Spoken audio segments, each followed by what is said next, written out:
Greetings, Word Horde.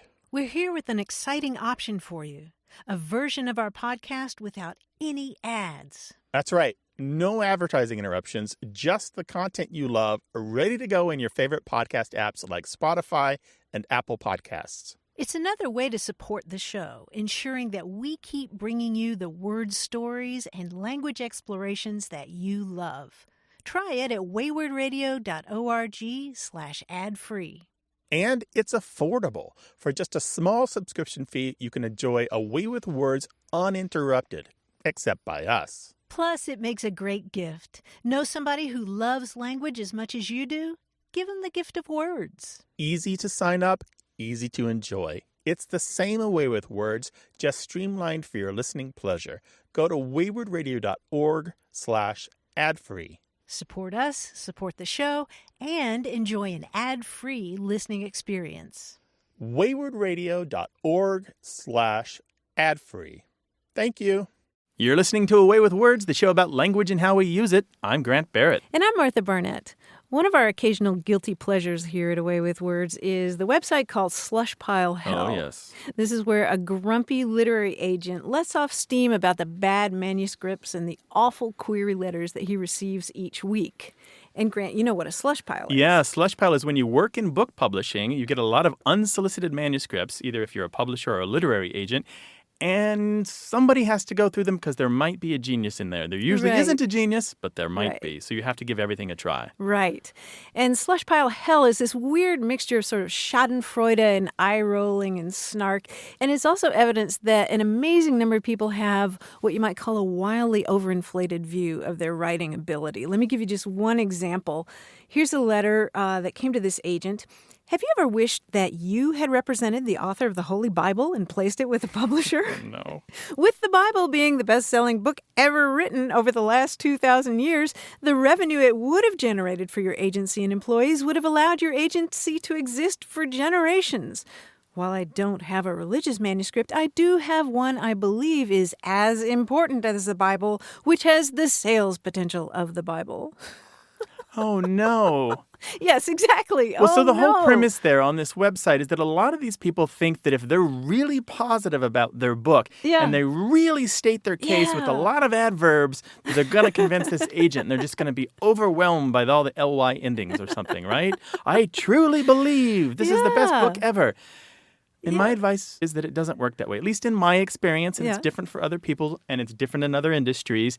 Just be plain spoken. My name is X. My topic of my book is Y. It's this long. Here's a sample chapter. I think it fits into this genre. Here's my contact information. I'm out of here. And your writing speaks for itself, Yeah, right? Your writing speaks for itself. Because here's the thing. You are encountering a busy person who's got maybe 2 minutes. Yep. They're going to read 3 or 4 pages. And if you don't win them over in the 3 or 4 pages of the manuscript, not the cover letter, not the query letter, then you're not going to do the job. Yep. So stay away from the hyperbole. Yeah, for and that's sure, it. Right? Congratulations on your manuscript. Please don't send it to me. I'll share a few more examples of these later in the show. And in the meantime, we'd love to hear your questions, comments about language. The number to call is 877-929-9673. Or you can send your comments about language and writing to words@waywardradio.org. Hello, you have A Way with Words. Hi, this is Marguerite from Atlanta, Georgia. Hi, Marguerite. Welcome to the show. Hey there. What's on your mind? What's on my mind is an old word that people really don't use anymore, but I'm very curious about. Being from the South, you know, I grew up and I read Gone with the Wind, and now my 13-year-old daughter just recently read it. And we both noticed that Scarlett, the heroine, would often use the word fiddlesticks when she was frustrated with something or something didn't turn out her way, which happens quite a bit in the book. She also uses fiddle-dee-dee, but in the movie, fiddlesticks doesn't appear, but fiddle-dee-dee does. Mm-hmm. So my question really is about fiddlesticks, and is it truly in the book? Am I remembering correctly? And if so, where does it come from? So what's happening when fiddlesticks or fiddle-dee-dee come up? What's the circumstance? Oh, you know, Scarlett doesn't get her way about something, or she's being forced to do something she doesn't want to do, like eat a piece of pie right before she's trying to put on her corset to go to a dance. I hate when that happens. My kind of gal. That's not what I say. Yeah, exactly. So she's like, well, fiddle-dee-dee, I'll have pie if I want to. Something like that? Exactly. All right. Exactly. When she asserts her will, she sometimes uses those phrases. I remember the line from the movie because Janet Leigh is just so adorable. And when she says it, there's a little like swish of the head and roll of the eyes or something. Am I remembering that correctly? You are. She's very animated, and she is charming and self-absorbed all at the same time. Right. So this is a really interesting question, Martha, right? Yeah. Because this is good history. Yes, it's old. Old. Fiddlesticks. Hundreds of years. 400? Roughly? At least to Shakespeare's time, right? Oh, really? Yeah. Shakespeare's time. So there's this notion here that a fiddle, for some reason, is a bit of a trifle, that it's something almost irrelevant. And also, it's kind of a fun word to say. And so you'll find fiddlesticks and fiddle-dee-dee more or less appear at about the same time, maybe 50 years apart. And in terms of language, that's considered adjacency, right next to each other. And they just come to be used just to mean nonsense or rubbish or anything empty or pointless, or a way of dismissing, as Scarlett did, a way of dismissing a circumstance or something that somebody said or a point of view. So a fiddle is trifling, and the fiddlestick, that the bow that you play it with, is even more trifling. Right, then. something like that. Yeah, and we don't know why it's considered trifling, but it appears incredibly early. And actually, one of the earliest uses is just the word fiddle. Wow, that's fascinating. So it dates back all the way back to Shakespeare. You can find fiddlesticks in Shakespeare? Yeah, there's a line 1600s, in, yeah. Henry IV, the devil rides on a fiddlestick. Interesting. That is fascinating. I never knew Scarlett and Shakespeare were connected. So now I have that connection, which is great. Yeah. The English is Two peas in a pod. I think I've said this before, maybe too often, but English is a really slow-moving river, and we tend to focus our attention on the dragonflies on the surface because they're brightly colored and they flit about. I mean, if we can call new words dragonflies, but the river as a whole is just this ponderous, slow-moving thing, and it's not surprising to have a 400-year-old term. It really isn't. Grant Parrott, you have a way with words. I know. I should do a radio show. I really appreciate y'all unraveling this mystery. I can't wait to tell my daughter where it comes from, and maybe this will make her read her Shakespeare this year in English. Yeah, sure. Yes, Shakespeare is just loaded with cool little phrases. Mm-hmm. It might take you a bit of time with the modern ear and eye to suss them out, but once you get to the bottom of them and start to understand them, they take a hold on you, and you find them just coming out in your own speech. Marguerite, thanks for calling. Thank you. Y'all have a nice day. You too. Take care now. Take care. Bye-bye. Bye-bye. Bye. Call us, 877-929-9673, or send your questions in email to words@waywardradio.org.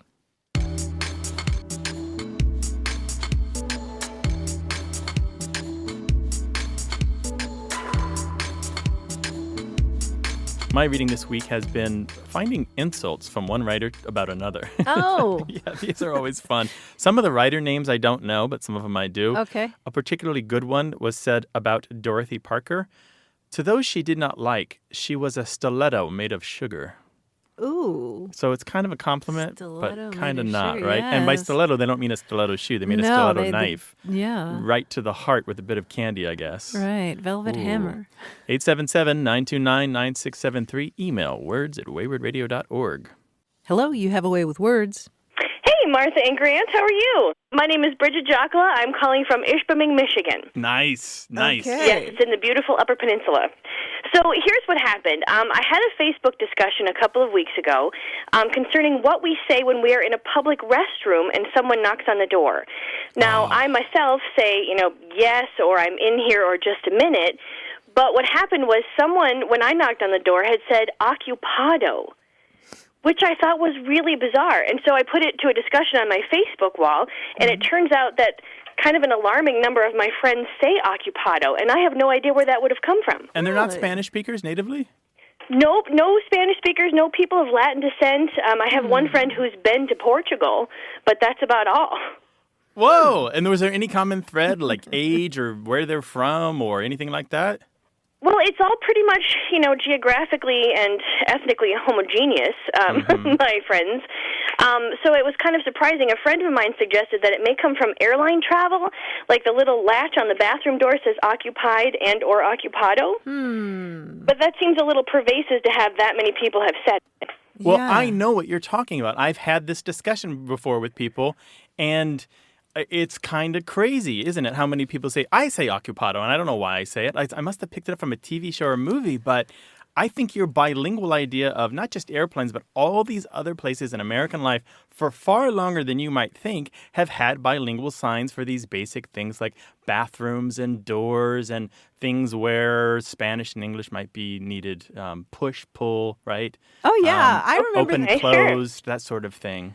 It rings a bell for me because when I was very young, I remember that you used to leave a plastic card on your seat on the airline. I don't know why, but if you went to the restroom, you used one of these plastic cards that said occupado on it as well as occupied. But one side said occupied and the other side said occupado? Yeah, or it was on the same thing. But why? Was it unassigned seating and anybody could go and take your seat if you left I don't remember, but you can actually find these cards on eBay. Oh, really? For sale? Yes. You know, a little stroll down memory lane. But Bridget, this was a long time Bridget, ago. I've never heard of those cards. Well, isn't it interesting that we would choose occupado over occupied? I mean, because that's, what we would normally say. But there's another thing happening here, and I think this may be part of the answer.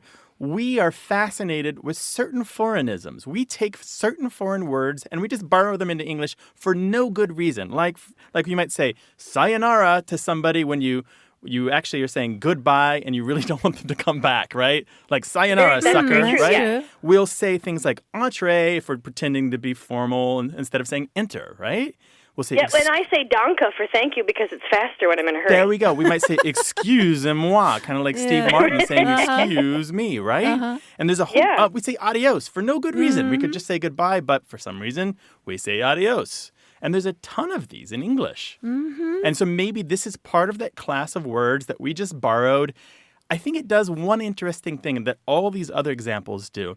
It takes a kind of bland experience and adds just a dab of color to it. Yeah, a little just cayenne pepper. Yeah, a little sprinkle. Maybe not that severe, but maybe a little crushed black pepper. Sriracha. yeah, a little maybe it's a way sriracha. to add a little fanciness to an awkward situation. Yeah, I'm on the toilet. It's clear that you knocked on the door and my pants are down. All I'm going to say is... I never say that. I just say... Well, no, that's what I'm saying. I'm in here. If you knock on the door and I'm in there, you can guess some things about my circumstances. And so you kind of add just a little hilarity, just a touch of laughter, right? Yeah, exactly. I mean, who answers with silence? Well... Right? I think that would have a sort of a ill effect. Yeah. Break down the door. Oh, I'm sorry, I didn't know you were in there, sir. I just growl. Oh, yeah. Oh, well, a lynx is in there. The only other thing I can think of is that there was an episode of The Family Guy where the guy says This occupado. predates that by at least 20 years. Well, sure, but I'm wondering if your friends in your Facebook universe so it reinforced are fans of The Family Guy. Because I can find examples of this in books from the 90s and 80s. Yeah. 80s and 90s. Yeah. So I know it's at least that old, and I wouldn't be surprised, now that we've talked about it on the air, that we get calls from people going, oh, I remember using this in the 50s. Well, I hope you do, because I'm so eager to have a solution to this question, and I appreciate you guys giving me an answer. Some of life's mysteries are best unanswered, Bridget. But thank you for the preliminary field work on your Facebook page. Sounds like you did the right thing. You had a language question, you put it out to your people, and you tried to come up with some theories. Awesome. I'd love it if you would share some of that with us, and we can post it to our own Facebook page. Oh, I'd be happy to. Okay, groovy. Bridget, we're going to find out what the community knows about occupado, okay? And believe us, we will. So what do you say when you're in the bathroom and somebody knocks on the door? Do you just say, occupied, occupado, go away, almost finished, come in? 877-929-9673. Email words@waywardradio.org. Thanks, Bridget. Thanks, Bridget. Thank you. Take care now. Bye-bye. You too. Coming up, a quiz and more of your stories about language as A Way with Words continues. Hey, we've got something special for those of you who love our show but could do without the ads. That's right. Imagine A Way with Words, the same engaging conversations, the same deep dives into language without advertising interruptions. We're talking about our ad-free podcast feed. It's sleek, clean, and it's just for our supporters. It's at waywardradio.org/ad-free. It's inexpensive, easy to sign up for, and works with all major podcast apps like Apple Podcasts and Spotify. It's an affordable way to support the show and get a seamless listening experience. And if you're feeling generous, why not give a subscription to another Away with Words fan? That's waywardradio.org/ad-free. Sign up today. Your support means the world. waywardradio.org/ad-free. Thank you. You're listening to Away with Words, the show about language and how we use it. I'm Grant Barrett. And I'm Martha Barnett. And joining us now from New York City is our quiz guy, John Chinesky. Hiya, John. Hi, Martha. Hi, Grant. Hey, buddy, what's up? I'm doing great. You know, I split my time between you guys and Ask Me Another on NPR. We have a great time. I'm a puzzle guru on there occasionally. We're having a really great time. I hope you guys can come see our show sometime. Oh, that sure, would be great. Bring it out to the Live West show. Coast. Yeah. Left Coast wants to see it. Come on. Terrific. Yeah, we hope to get out there. Now, today's quiz, well, frankly, I'm not a big fan of beauty pageants. Unless it's the Miss Word pageant. It's the only pageant I'd attend since the competitors are just words. Now, our lovely contestants are a beautiful gathering of Miss Words from around the language. For example, our first contestant likes to go where life takes it, which is why it loves accidentally calling the wrong number. It meets so many new friends. Please welcome Miss That's Dial. right, Miss Dial. Here she is. Now, they're actually a pretty motley crew, so let's meet the other contestants. Ready to go? Yes. Okay. Good. It's a wonder that our next contestant has made it this far in the competition, considering how much it just hates people. It hates you, it hates me. Nevertheless, let's give a warm welcome to Misanthropy. Misanthropy or Misanthrope. Very good. Our next contestant is a shoo-in for the talent portion of the pageant. It's a fantastic magician. While you're watching its left hand, its right hand is loading the rabbit in the hat. Spoiler alert. Let's say hi to Misdirection. Misdirection. Here she is. Here it is. These are all its, Yeah, I by know, I the was way. going to say. All right. I feel a little sorry for our next contestant. How can it possibly win when it came out wearing two different shoes in the evening gown portion? Maybe there's still a chance for Mismatch. mismatched. Frankly, our next contestant can do better than a pageant. Unfortunately, it took some bad advice from its manager and its agent. Poor thing. Let's say hello to Misguided. Misguided. Yes, very good. Now, our next contestant is doing pretty well, considering that it claimed in the interview portion that FDR stated, "We have nothing to fear except beer itself." What a boner! But we're still rooting for Misquote or misquoted. Misquoting. Misquotable. Misquotable. Very good. After wasting many years skipping school, hanging out, and hustling pool, our next contestant has cleaned up its act. Too late. Its youth is gone, and now here is Misspent. misspent. Yes. Our next contestant is just throwing anything and everything at the pageant judges in an attempt to win. Some of this, some of that, and the rest of the stuff that everybody left behind. Will this strategy work for the plucky Miscellaneous. miscellaneous? Yes. That's my favorite so far. There you go. Our next contestant is pretty young, which might explain why its talent is pulling childish pranks. Water bucket in the doorway, thumbtacks in the judges' chairs. It's all in a day's work for Mischief. mischief. Ooh, nice. Very good. And here we go. In a thrilling finale, the winner of our Miss Word pageant has surprised everyone.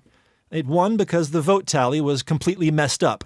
Nevertheless, let's welcome our new Miss Word. Miscalculate? What does the word tally mean? Miscounted? Miscast. Miscount. Miscount. Oh, okay. Miscount is our new Miss Word. Congratulations, everybody. It was wonderful. Wonderful right. contestants for Miss Bravo. Word pageant. John, thanks so much for Yes. another great quiz. Thank you, guys. Call us to talk about language, 877-929-9673, or send emails to words@waywardradio.org. Hello, you have a way with words. Hi, this is Mallory. I'm calling from Minneapolis. Hi, Mallory. Welcome. Well, I have a question about something my dad says. My father is a very articulate man. He constantly corrects me on my grammar, specifically between like words like lay and lie, and scenarios kind of like that. But there's one thing that he says that I probably relish a bit too much in making fun of him for. But he often says the word alls. So the example would be, you know, he says something to the effect of, all you have to do is fix this, or all I have to do. And it's just this one thing he does over anything else that's grammatically, questionable to me. But I don't know if it's maybe has a history from where he's from, or it's kind of common to the region he grew up in. And I just am kind of curious about why he might say this one word this way. So, Mallory, you correct him every time he says alls? Oh, yeah, I usually do. I go, what do I have to do, Dad? What do I have to do? And then how does he react? Usually he just kind of smirks at me and kind of just smiles and laughs and then goes, yeah, okay, all you have to do. So you're saying he should just say all instead of alls? Yeah. And does he say why he says it? He doesn't necessarily know for sure. He thinks it maybe is something. He grew up in northern Indiana, in South Bend, and he thinks maybe it's something to do with like the community he grew up in up there, and a couple people he knows from there say it as well. And that's kind of what he thinks maybe, but he doesn't know for sure. It's not geographically centered. There's no one place in the world where it's said more, maybe a little more in Scotland, but it's widespread throughout the English-speaking world. Here's the news, Mallory. You're probably wrong. Okay. And it's because it's not alls. There's just an accidental S. It's not all turned plural. It's all, A-L-L apostrophe S. And it's probably a contraction for all that or all as, right? You might say, alls I know is you need to get out of there, which is a contraction for all as I know is. Now, I know that sounds odd to say all as, but it is an archaic construction. And what we have is the alls contraction kind of turned idiomatic. So we've kind of passed on and no longer say what it was contracted from, but we still say the contraction. So it's like a fossil. Oh, okay. Like shouldn't is kind of in that same category. We would most of us wouldn't say should I not. Yeah. The other thing is some people have suggested that it's a contraction of all that instead of all as. And this is because there's a variant form, alst, A-L-S-T, which is also very common. It's kind of marked as rural or kind of marked as archaic or old-fashioned. But that alst is more or less, I say more or less because it's complicated, a contraction of all that. All that I know is you need to get out of there. Alst I know is you need to get out of there. I'm sure he'll be glad to know that I'm wrong. You don't have to tell him. Yeah, don't tell him. But it does kind of underscore the pitfalls of correcting people. Yeah, no, absolutely. No, and that's why I was curious because, I was just correcting him, and I'm like, well, maybe he's right. I don't know. So that's why I wanted to ask the question. Yeah, it's interesting. It's good to hear of a family, though, that takes care about their speech and that you guys treat it with humor and gentleness and not kind of this all-out warfare that some folks do. Yeah, it sounds like you have a good thing going. That's the right attitude. Mallory, thank you so much for giving us a call. Thank you very much. All right, take care now. Take care. Bye-bye. Yeah, bye. Bye-bye. Thank you. I'm glad to square that away for her. I really was interested in the fact that they do have that relationship. I was going to say, I guess I kept trying to say that, and I'm not sure I got it out, but I just wanted to say Mallory and her father have the right attitude when it comes to gently kind of, winking and nudging and saying, oh, really, Dad, that's how you're going to say that? That's how it should be. That's how I learned a lot of grammar, was my mother correcting me. But gently, with love. Yeah. 877-929-9673. Email words@waywardradio.org and find us on Facebook, Twitter, SoundCloud, iTunes, Stitcher, and more.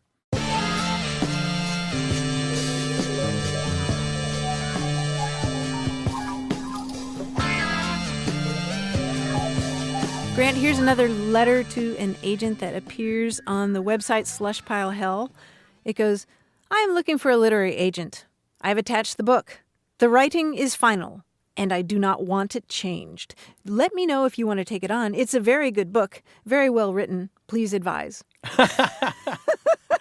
The utter confidence approach doesn't work. It doesn't work in query letters or resumes that people are not persuaded. You have to give them the evidence that it's a good book. And telling people that your work cannot be edited, I mean, that's guaranteed file 13. That's right. Does not play well with others. Yeah. I mean, there are great writers out there who will never be published because they don't work well with editors. Sure. They're unwilling to accept advice or collaboration. Yeah, which is a shame, right? Really. Because a good editor is worth his or her weight in But is it a gold. shame? Aren't there enough books published every year?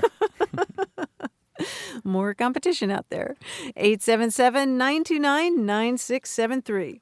Hello, you have a way with words. Hi, this is Stephen Ton calling from Irving, Texas. Hi, Stephen. How you doing? Hi, Stephen. Well, I was reading a novel recently and came across the phrase dead on, and just got me to thinking is how did we start using sort of death to describe something that means precisely, I guess, is what I kind of think overall the meaning is. There's like dead on, dead center, dead right, dead wrong, those kinds of phrases. But it sounds a little morbid, doesn't it? But I'm not sure where it came from.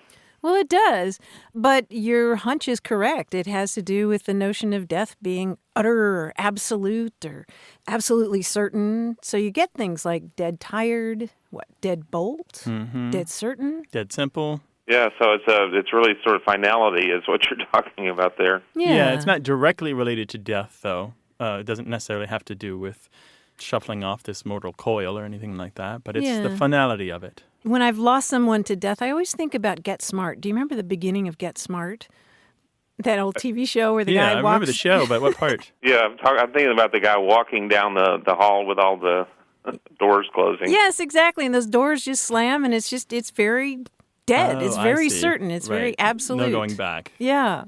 Yeah, you can't say, one more thing I wanted to ask. That answers my question. It just kind of hit me as a curiosity as I was reading, and I started thinking about it, and I was like, Okay. All right. Thanks for calling. Thanks, all Stephen. Right, thank you. Bye-bye. Right, bye-bye. Bye. One that we didn't talk about is dead reckoning. What about it? Well, some people say that it comes from deduced reckoning. They're wrong. They're wrong. Utterly, completely wrong. Yes. They're dead wrong. Yes, Why? and it's funny because you have all these nautical books that claim that it comes from deduced reckoning, and they're absolutely, provably, utterly wrong. It's because dead reckoning appears long before deduced reckoning. Right, exactly. Right. So we have an origin problem. You can't have a phrase come from another phrase if the child phrase existed before the parent phrase. It just can't happen. That's right. Yeah. Chicken and egg. Chicken and egg. Chicken and egg. And also, dead ringer, by the way, has nothing to do with people buried with bells in case they were buried alive. True. Yes. Same idea, right? I know we're going to Dead, get calls and certain emails ringer. about this. I know you're going to send us Wikipedia articles. Don't bother. What word's on your mind? Call us, 877-929-9673.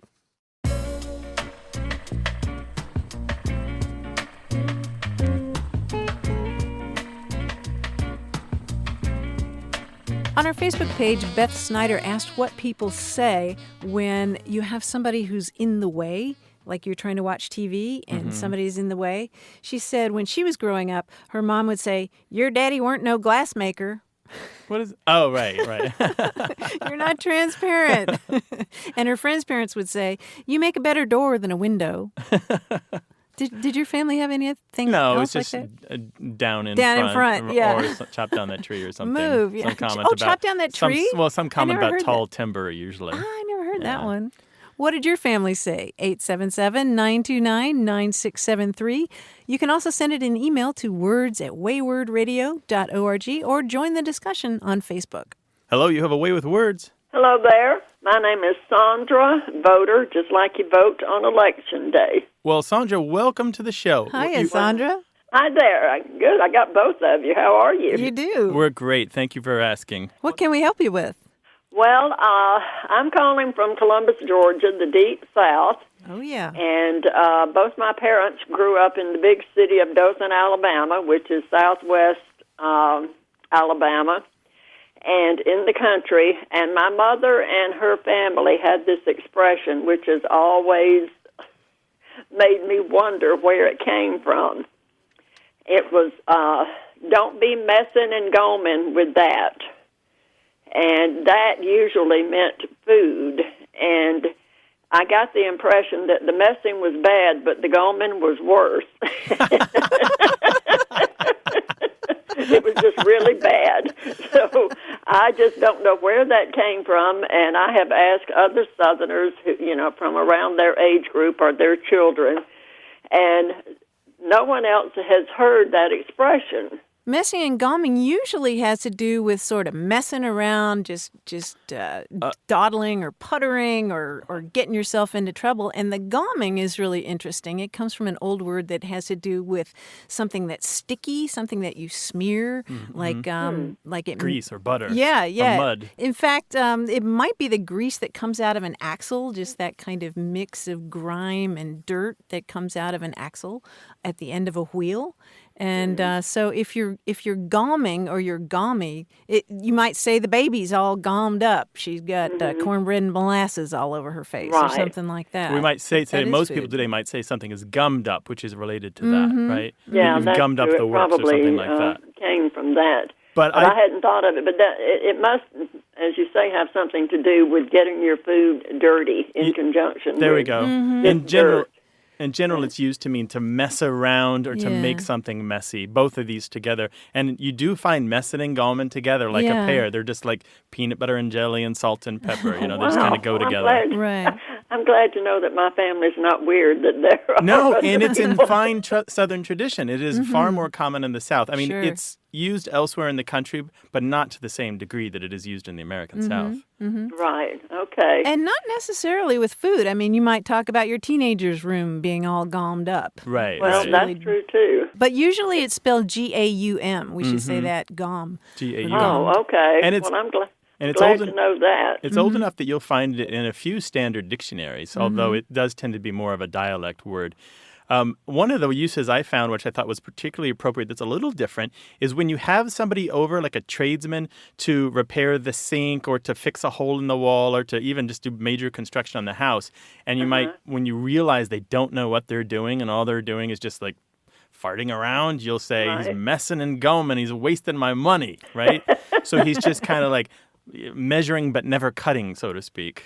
Oh, okay. Well, I may use the phrase more often then, since I know that, it is a legitimate phrase and that other people have heard of it, because I didn't want people looking at me and thinking, where did you come up with that? Oh, it's good to say things that people don't understand all the time. And that's the truth. Well, thank you so much. I appreciate that, because I am a senior citizen, and I have wondered about that my entire life, and I thought I do want to know before I go to the heavenly beyond, hopefully. Well, we're glad we could help, Sandra. Thanks, Sandra. Thanks for calling. Thank you. Good talking to you. Glad to have you along. All right. Bye-bye. Take care. Bye-bye. Bye-bye. You too. Bye-bye. I should say, never be afraid of those things that you learn from your parents and your grandparents. Oh, gosh, Just say no. 'em, right? No, Yeah. and explore them. Call us about them, right? Yeah, absolutely. I did want to share one quotation from 1932 that I found in the Dictionary of American Regional English. I order a node better, but my head was all gommed up with sparkin'. I order a node better, but my head was all gummed up with sparkin'. Yeah. Sparkin' mean what? With thinking? A brainstorm? Well, courting somebody. Oh, sparking. Yeah, you get you get all gommed up. You know what I'm saying? Been there, done that. When you have a crush, you don't think straight, basically. Exactly. You get all gommed up. With sparkin'. With sparkin'. Call us about the phrases from your family. 877-929-9673.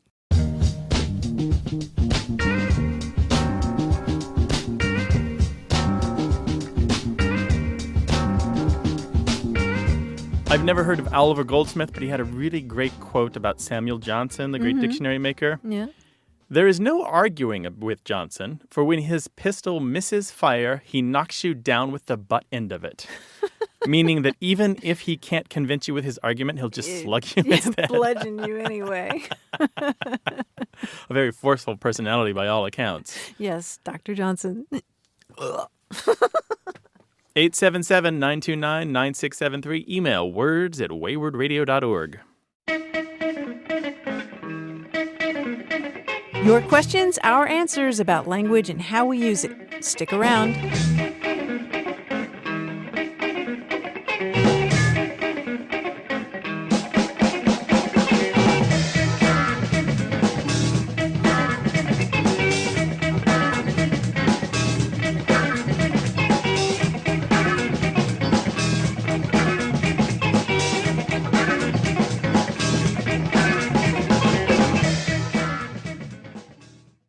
Got a minute?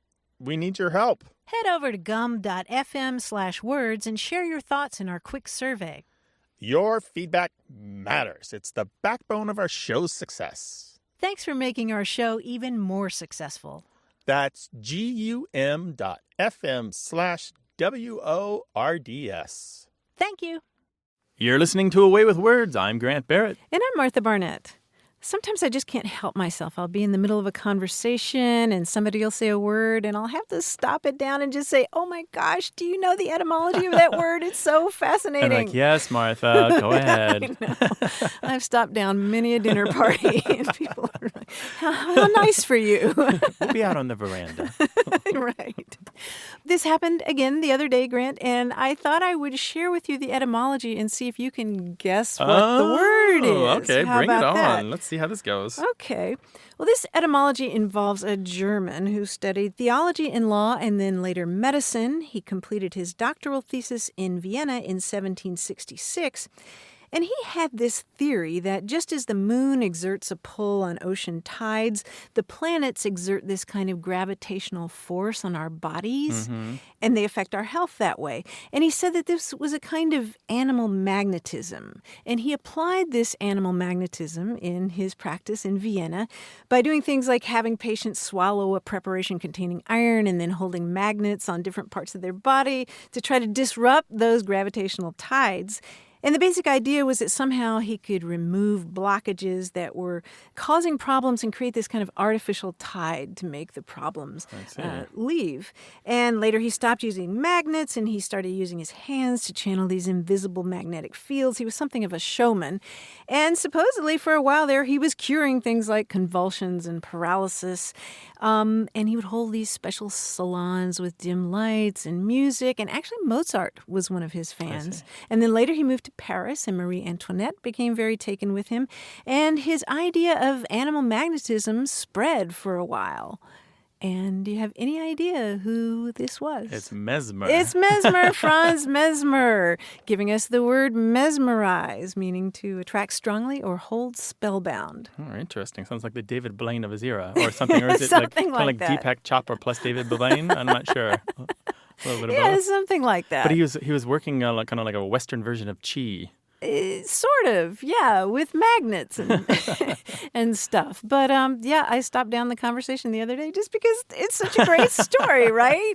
And they were all mesmerized by your explanation. That's right. And then we lost the thread, or maybe I was told I was mesmerized. I can't remember, something like that. So at the root of most English words is an interesting history. You just have to dig it up. That's right. Words have secrets locked inside of them. 877-929-9673. Email words@waywardradio.org. Hello, you have a way with words. Hi, this is Tim Daisies from Nashville, Tennessee. Hi, Tim. Welcome to the show. Hi, Tim. Hi. What can we help you with? Well, I got a question for you.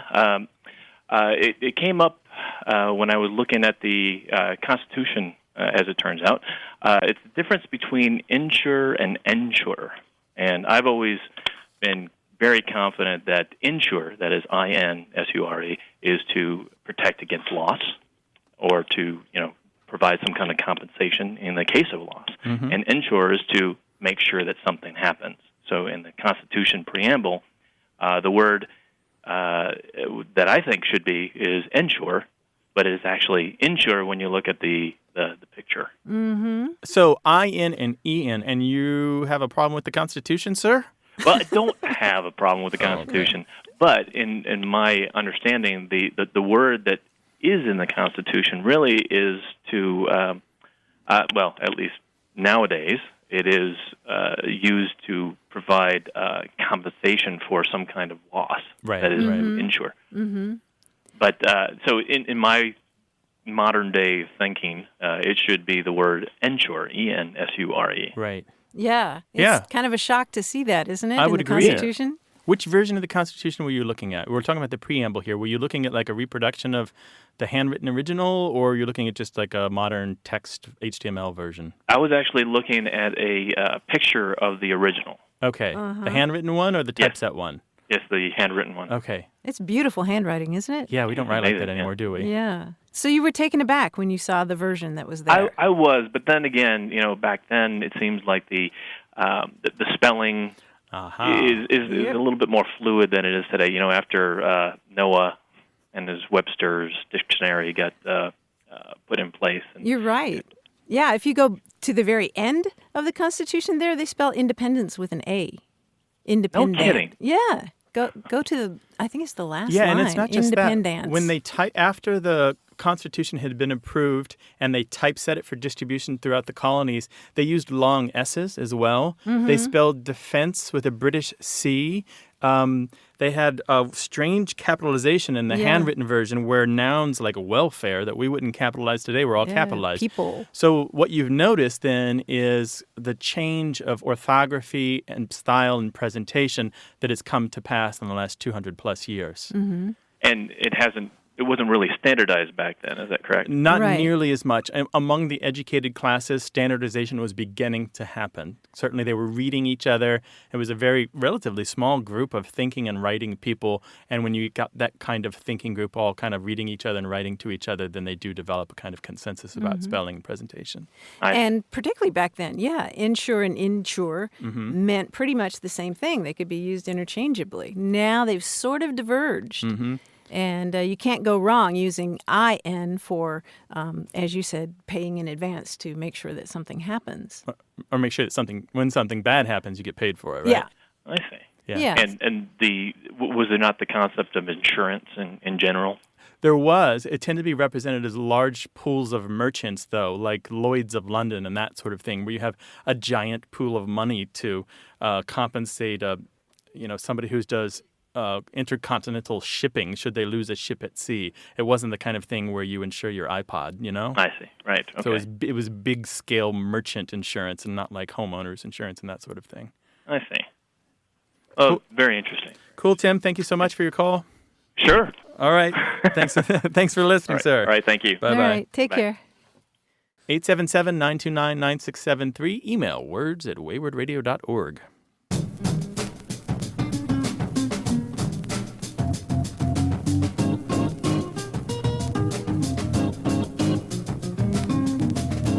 Another query letter from the website Slushpile Hell.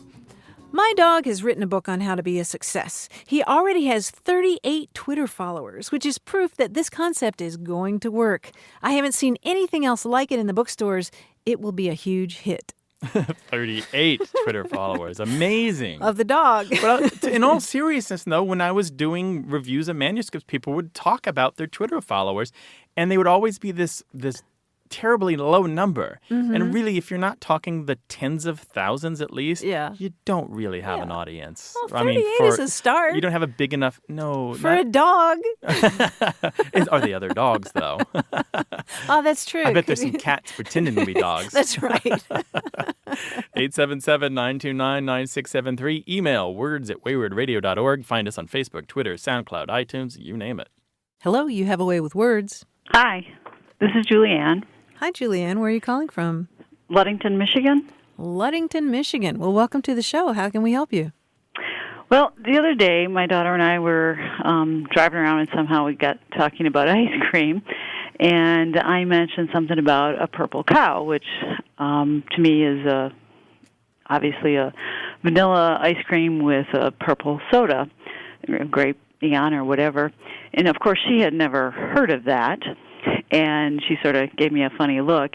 So I was just sort of curious about what the origin of that is and where that came from. And I used to live in a different part of Michigan, and so I've always lived in Michigan, but I'm curious if it's just a Michigan word. Is it a northern Michigan word? Where did that come from? Purple cow for grape soda and ice cream? Yep. Okay, how's it taste? Like grape soda. Ice cream. So it's just a grape soda cream. float, right? A grape soda float, then. Yeah, basically, but also I've heard of a brown cow, right? Which I always thought was the same as a root beer float, but I know also I think I've heard that it could be Coke with ice cream. But then I Googled it, and it said chocolate ice cream with root beer, and that didn't sound appealing at all. No, it doesn't. Doesn't. I heard of a brown cow as just a regular Coke with ice cream. And there's also orange cow, and there's a red cow, which I think is cranberry juice or cherry soda. Oh, really? Yeah, there's a lot of different ones of them. Yeah, probably Big Red, too. This all goes back to at least the 1950s, probably older. There used to be a chain of drive-ins called the Purple Cow. I'm not sure what part of the country they were in. I want to say in the Midwest. And it was an ice cream. It was a drive-in, but they specialized in ice cream. And I wonder if this wasn't one of their signature dishes. that sort of got genericized. Did you have anything like that, the Purple Cow Drive-In? No, the reason I remember it is my parents actually owned a restaurant. They bought it when I was 10, and we had soft serve ice cream, and I just vaguely remember once in a while a customer saying, "Can I have a purple cow or a brown cow?" But no, I have no recollection of a... Well, I've always lived in a rural area of Michigan, so it wouldn't be likely that there'd be that store around. So... I can't remember ever seeing a restaurant called the Purple Cow or anything like that. Yeah, I don't think it was ever that widespread, but it pops up here and there in old restaurant journals and various kinds of discussions of the business and making sales. And it's about the time when fast food started to become a thing. You know, there were a lot of new chains that popped up, and they all had their kind of, I don't know, the thing that was supposed to be their specialty. Everybody had like gimmick. their gimmick. And so there's all this discussion on maximizing efficiency and making sure that customers are served with a smile. And in these journals, one of the places mentioned to no great effect was a Purple Cow Drive-In. Yeah. And I suppose it's a reference to that little ditty by Burgess. Burgess. Course. How can we go on without mentioning the famous ditty, which he at one point was so tired of it that he wrote a responding rhyme. Do you want to say it? Well, how about if we hear it from Julianne? Do you know it, Julianne? No, I don't. You don't? No, you didn't learn this as a little kid. I never saw a purple cow. I never hoped to see one, but I can tell you anyhow I'd rather see than be one. No, I've never heard that. Yeah, it was a poem by Gillette Burgess, who is responsible for coining the word blurb among many other words that never caught on. What year was that? About 1910, 1915, something like that for the poem? Yeah, he was around, Around that time, that was like his heyday, right? Yeah. And it was a famous, famous poem that at the time just got quoted by everyone everywhere, school kids and magazine writers and journalist and columnist, and presumably on the radio when the radio took off, and he grew utterly sick of it. But I never saw a purple cow as one of the famous first lines of American doggerel. Yeah. Actually, it looks like it goes back to at least 1895. Really? Yeah. Oh, how about that? Old. Yeah. So Gillette Burgess. Right. But you're right. He got so sick of people repeating it that he came up with another little ditty, which was, yes, I wrote the purple cow. I'm sorry now I wrote it. But I can tell you anyhow, I'll kill you if you quote it. So I hope he's not still around because I just did. But there is kind of a big gap in between the real kind of intense period of everyone quoting the purple cow and the purple cow ice cream dish or ice cream float showing up in cookbooks and being mentioned in places like TV Guide and the Boys Life magazine and other periodicals. Yeah, it makes it a little more special, doesn't it? Yeah, Purple cow. But the purple cow, I think that's something to try. Grape soda, ice cream, see how it tastes. It is good. Okay, yeah, good. You like it? Fizzy, very fizzy, I bet. Probably ends up more lavender by the end of the drink, nice. right? The lavender cow. It turns out a nice lavender color, yep. Well, there you go, Julianne. Thanks for calling. All right, thank you. Take care now. All right, cheers. All right. Bye-bye. Bye-bye. Ice cream floats. In my day, an ice cream float was either Coke and ice cream or root beer and ice cream. There pretty much was nothing else. And they were so special. I mean, they seemed like an extravagance. Didn't they, though? Because you got two treats, because soda was a treat and ice cream was a treat. But together in one, it felt like you were like pulling one over on your can parents. We really afford this? Yeah. 877-929-9673. Email words@waywardradio.org. We're on Twitter. We're on Facebook. We're on SoundCloud. We're on Stitcher. We're on iTunes. Pretty much any place you'd find audio, we're there.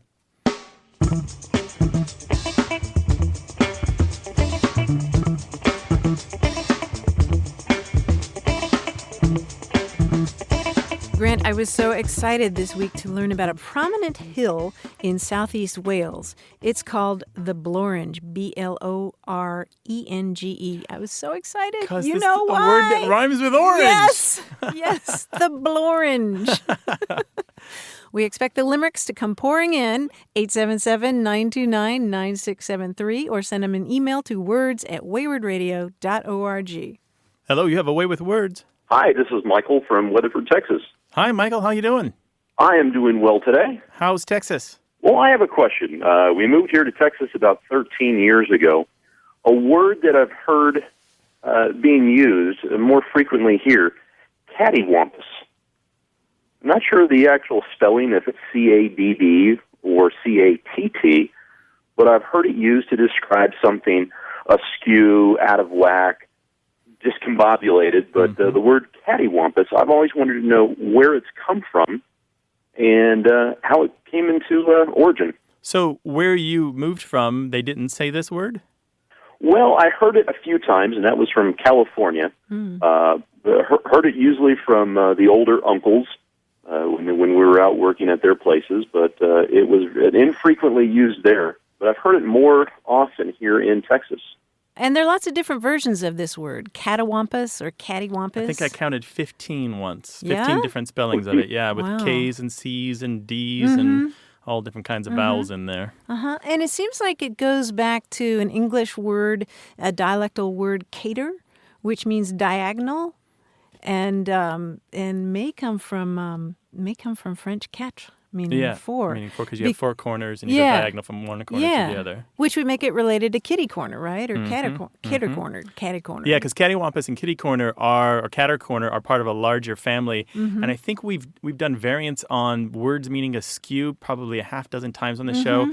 And I bet the whole list of words in American and British English that mean askew, it's probably nearing on 60 or 70. It's a lot of words. There's a lot of askewy in life, you know? A lot of things are askew. But I'm kind of surprised that you didn't hear it more often in California because it's not particularly southern, is it, Martha? It's pretty much all over except, I think, for New England. Oh, yeah. There are a lot of words like it, catabias, cataphagus, catawhistlin, and they all have to do with being askew or diagonal. It's interesting. It takes both of those meanings. Michael, thank you so much for calling. Really appreciate it. Thank you very much. I appreciate it. Take all care right, now. Take care. Bye-bye. Michael had a very good voice, by the way. He did. He should be in radio. Yeah, Maybe he should he is. be. Maybe he is.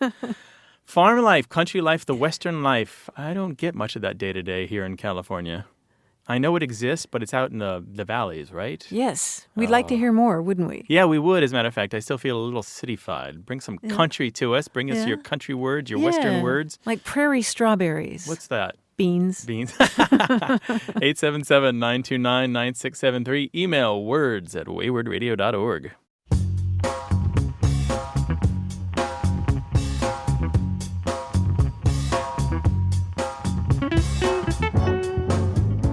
This was said by J.B. Priestley about George Bernard Shaw. I remember coming across him at the Grand Canyon and finding him peevish, refusing to admire it or even look at it properly. He was jealous of it. 877-929-9673. Email words@waywardradio.org. Things have come to a pretty pass. That's all for today's broadcast, but don't wait till next week to chat with us. Join us on Facebook, Twitter, iTunes, or SoundCloud. Check out our website, too, waywardradio.org, where you'll find a dictionary, a newsletter, a language blog, mobile apps, and a discussion forum. And you can listen to hundreds of episodes of past shows for free. And you can leave us a message anytime at 877-929-9673. Share your family's stories about language or ask us to resolve disputes at work, home, or in school. You can email us, too. That address is words@waywardradio.org. Our production staff includes Stephanie Levine, Tim Felton, and James Ramsey. A Way with Words is independently produced and distributed by Wayward Inc., a nonprofit supported by listeners and organizations who believe in lifelong learning and better human communication. The show is recorded at Studio West in San Diego, California. Thanks for listening. I'm Martha Barnett. And I'm Grant Barrett. Adios. Ciao. I like potato, you like tomato, and I like tomato. Potato, potato, tomato, tomato. Let's call the whole thing off. But oh,